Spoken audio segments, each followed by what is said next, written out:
Hey everyone. So, I'm gonna be doing something really different.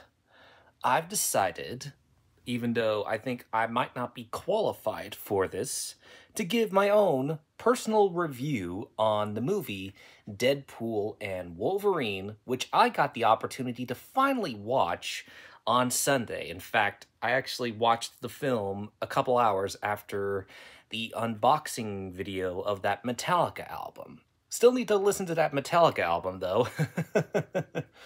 I wouldn't say I'm really a professional critic.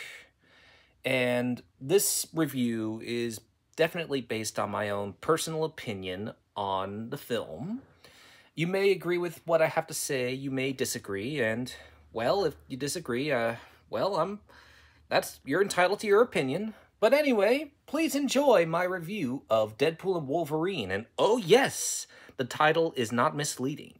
This film contains spoilers to Deadpool and Wolverine and maybe other X-Men and MCU movies. So if you haven't watched Deadpool and Wolverine, get out of here! Go watch Deadpool and Wolverine and don't come back until you've finished the movie.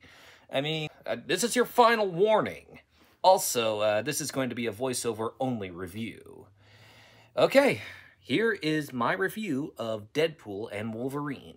Deadpool and Wolverine is the third installment in the Deadpool trilogy, starring Ryan Reynolds and Hugh Jackman among an ensemble cast of various other Marvel actors reprising their roles from various franchises. The third installment in the Deadpool franchise, this film marks a turn as one of the few to be set in the Marvel Cinematic Universe, being the 34th entry of this long-running franchise. And trust me, Deadpool and Wolverine is definitely a game changer. Whereas most Marvel Cinematic Universe movies up to this point would have their live-action movies be rated PG-13 to ensure an inclusive audience of younger people, Deadpool and Wolverine says screw that and maintains what made the first films great to begin with, becoming the first ever movie in the Marvel Cinematic Universe to ever gain an R rating. And trust me, this movie earns its R rating the same way Logan and other Deadpool films did. Now, the film focuses on Wade Wilson 5 years after the events of Deadpool 2 and after his time-traveling shenanigans. And of course, the third film at least acknowledges those events and acknowledges that these actions have consequences. 5 years later, and Wade Wilson is no longer Deadpool and instead works as a car salesman with his friend Peter Wisdom, last seen in Deadpool 2, played again by Rob Delaney. I think Peter is supposed to be a replacement for Weasel, given Ryan Reynolds and TJ Miller's beef off-set. I can definitely say that Peter is an improvement over TJ Miller's obnoxious portrayal as Weasel any day, and it's quite clear that Ryan Reynolds has good chemistry with Delaney, but I digress. Anyway, after the events to the second film, it turns out that Wade traveled to the MCU and tried to join the Avengers, but he did not qualify. I have a feeling that Wade did this a month before the events to Avengers Infinity War. It's just a theory, and I might not be right, but who knows? I won't rule it out. After getting rejected, this contributed to Wade's breakup with Vanessa Carlyle, played once again by Morena Baccarin. But it seems they've broken up on good terms because Wade has absolutely no ill will against Vanessa. Or maybe he's just hoping that Vanessa might take him back. Honestly, Wade's relationship with Vanessa isn't really the main focus of the film, but with the moments that count, Wade does care about Vanessa, and I give Ryan Reynolds and Morena Baccarin credit because they do a great job with the material given, and they are believable in playing lovers who have drifted apart. After celebrating his birthday, Wade is suddenly ambushed by the Time Variance Authority, last established in the Disney Plus series Loki. Now, I was expecting the TVA to confront Wade because of everything he did in the mid-credits scene to Deadpool 2, but this is actually not the case. They do mention that they know Wade excessively abused the time-traveling device that Cable had, but the main reason they've brought Wade to their TVA boss, Mr. Paradox, played by Matthew Macfadyen, is because it turns out the X-Men universe is starting to decay due to this world losing its main anchor. The main anchor in question? Wolverine, of course. Yep. After dying in Logan, it turns out his death is causing Wade's universe to deteriorate. Mr. Paradox wants to give Wade a chance to join the Marvel Cinematic Universe as he creates a complex MacGuffin machine known as a Time Ripper. This device was created to mercy kill deteriorating timelines. Paradox wants to use the Time Ripper to prematurely destroy Wade's universe before it can decay. This causes Wade to go on a multiversal adventure to try and find a different version of Wolverine to become his Earth's brand new anchor. Some that are played by Henry Cavill, but others that are mostly played by Hugh Jackman. Eventually, Wade finds a definitive version of James Logan Howlett, played by Jackman, who is similar but different to the Wolverine we've grown up with over the years. This hardened and grizzled version of Logan, played by Jackman, marks the 10th time that Hugh Jackman has ever played Wolverine in a live-action movie. We learn throughout the movie that years back, Logan was part of the X-Men, and when a mutant hate group attacked the X-Men while he was away, he was unable to save them from death, leaving him the last living X-Men, and the TVA dubs him the worst Wolverine of the multiverse.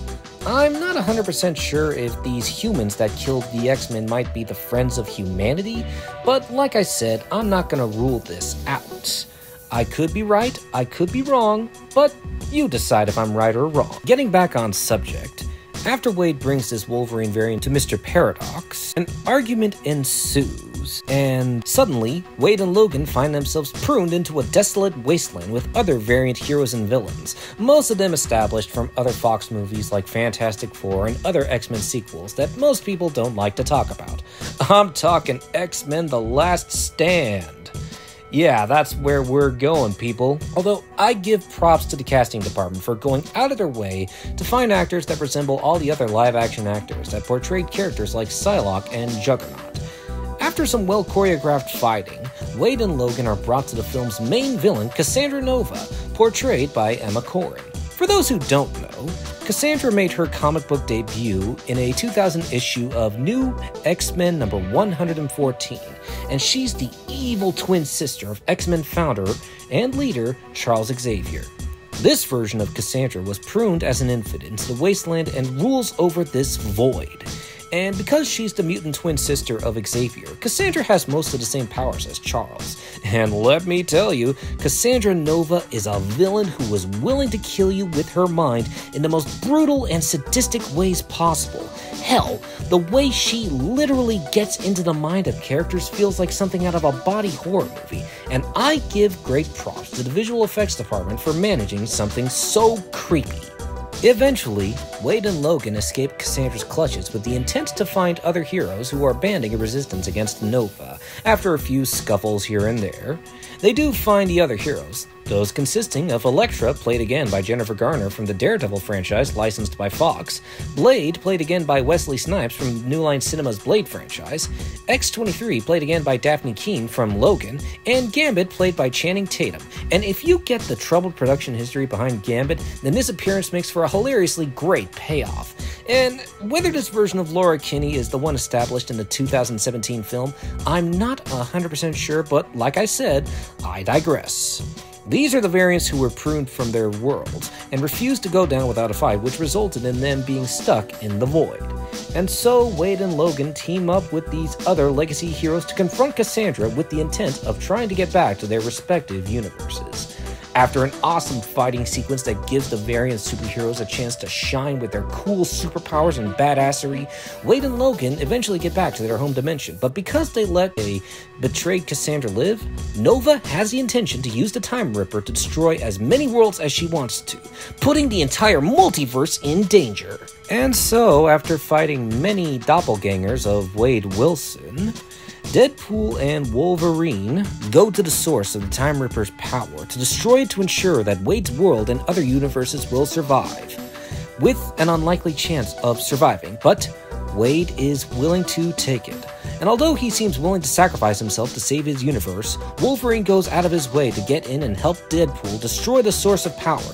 This causes the Time Ripper to blow up and kill Cassandra, and thanks to their heroic act, this action actually helps restabilize Wade's universe. Dr. Paradox is exposed for his crimes against the TVA and arrested by a returning Hunter B-15, played again by Wunmi Mosaku from Loki. This film ends with Logan staying in the X-Men universe with the intent to retire and live a peaceful life. Wade takes Logan in and introduces him to his friends, and Logan encourages Wade to reconcile with Vanessa.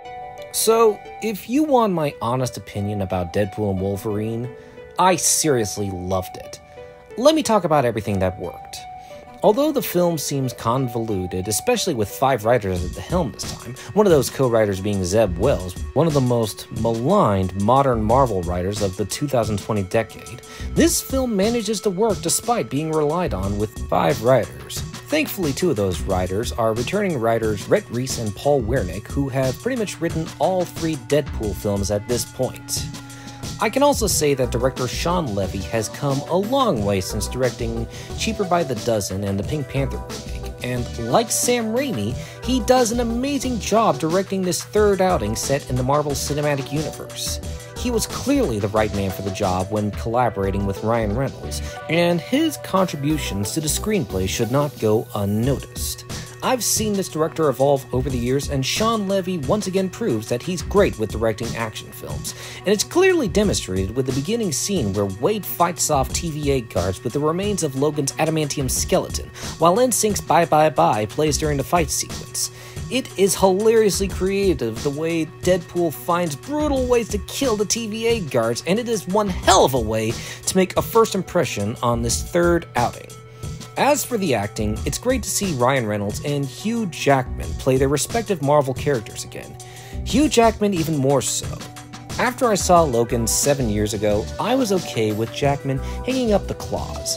When an actor comes back to reprise a role from 2 decades or less ago, it's usually for a lazy cash grab and the actor needs the money. But not here. This 3rd outing in the Deadpool franchise shows that Hugh Jackman has still got it as Wolverine, and his appearance in the film is earned. And let's talk about his yellow and blue suit. It is so awesome finally getting to see Hugh Jackman wear a more comic book accurate Wolverine costume that is as faithful as possible. I'm willing to forgive the fact that it's a long-sleeve suit, and although it's only seen during the 3rd act, it's great to see Wolverine finally wear the comic book accurate mask with white eye slits included! It's an even cooler treat knowing that they got Hugh Jackman to wear the alternate yellow and brown outfit designed by John Byrne. Ryan Reynolds' acting is on point as Deadpool, and he once again demonstrates that he's a great actor in the role the same way Tom Holland is great as Spider-Man. And he brings great chemistry to the rest of the ensemble cast. The non-action scenes are also well acted, so I'm actually alright with these characters taking a breather every now and then, just to talk. Let's also talk about the villains in the movie. Now, it's no secret that villains in the Marvel Cinematic Universe can be very hit or miss. A recent example would have to be the main villain of the Marvels, Dar-Ben. Now, I'm willing to defend the Marvels, but even I have to agree that, oh boy, Dar-Ben is an incredibly forgettable villain. There's nothing to remember her by, and she's honestly boring and probably my least favorite MCU villain. Thankfully, Deadpool and Wolverine did not suffer from the forgettable villain syndrome of the MCU. We actually get 2 antagonists for the price of 1 in this film. The villains in question, of course, being Dr. Paradox and Cassandra Nova. Whereas Christopher Eccleston and Zaw Ashton are stiff and dull in their performances and leave no impression to remember as their characters Malekith and Dar-Ben, Matthew Macfadyen and Emma Corrin do a great job portraying their respective antagonists, even if they lack the elegant complexity of Killmonger and Thanos. Macfadyen may not be playing a complex villain like David Tennant as Zebediah Killgrave, but he clearly looks like he's having a blast portraying a double-crossing weasel willing to go behind the backs of his authoritative bosses. And he's clearly being given good direction because he's got good comedic timing with Reynolds as Deadpool. And as for Emma Corrin, I think they do a great job portraying Cassandra Nova. They don't make Nova too sympathetic. Cassandra wants to let you know that she is a sadistic witch and will find creative ways to kill you like she did to Human Torch. And Emma looked like they were having a blast doing it. I might even say that Cassandra Nova is the best villain of the Deadpool trilogy, a massive improvement over Francis. Also, let's talk about the surprise appearances. Now, I should clarify, I never really got into the Ben Affleck Daredevil movies or the Blade trilogy starring Wesley Snipes. When it comes to Daredevil, I'm more in favor of the Netflix series. I haven't even bothered watching the live-action Elektra movie because I know how bad it is. But I am quite familiar with the reputations of these live-action Marvel movies. And I think it's awesome knowing that Jennifer Garner, Wesley Snipes, and Chris Evans all reprised their roles as Elektra, Blade, and the Human Torch from their respective franchises. Now, the two actors mentioned starred in movies nearly 2 decades ago, and their films didn't really end on such a good note for them. So it's really nice to see these actors get a chance to redeem themselves and give a good performance in a great film. And as I said before, these actors get to shine as their characters, showing off what makes these characters so great with their fighting styles and such. Now, truth be told, I did stumble across the bombshell about Chris Evans and Wesley Snipes, but I did not expect Channing Tatum to straight up appear as Gambit in this film.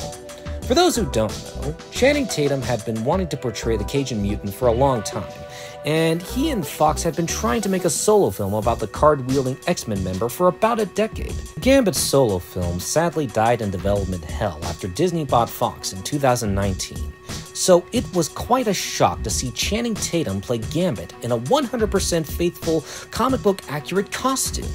It's quite surreal to see Tatum portray this character while speaking in his best Cajun Creole accent made up. And I really have to give props to the costume department for making sure his costume was comic accurate. I think Tatum did a good job with the role, and I hope Kevin Feige considers bringing Channing Tatum back as Gambit in the future. And in a way, it does feel appropriate to bring back Wesley Snipes as Blade. Before the Marvel Cinematic Universe became the juggernaut hit today, Marvel was simply trying to stay afloat and prove to Hollywood that superhero movies weren't box office poison and could work. And Blade was the comic book superhero movie Marvel needed to prove that an R-rated superhero movie with a black actor in the lead role could work. Modern Marvel films like Deadpool and Black Panther wouldn't have been possible if it weren't for the success of Blade. So to have Snipes appear as Blade one more time is the most full circle moment ever. And it's also great to see Daphne Keane return as Laura Kinney in this film. I wasn't expecting her to return, but it's a welcome surprise, and she's truly come a long way since making her debut in Logan. And one more thing I want to talk about is the mid-credits montage that shows footage of the 20 years worth of movies that 20th Century Fox made with Marvel, with behind-the-scenes footage and interviews included, all while Green Day's Good Riddance plays. There's something so bittersweet about looking back on everything that had transpired, both the good and the bad. And having Good Riddance as the background song felt appropriate as we say goodbye to the X-Men franchise established in 2000, along with the other Fox-licensed Marvel films.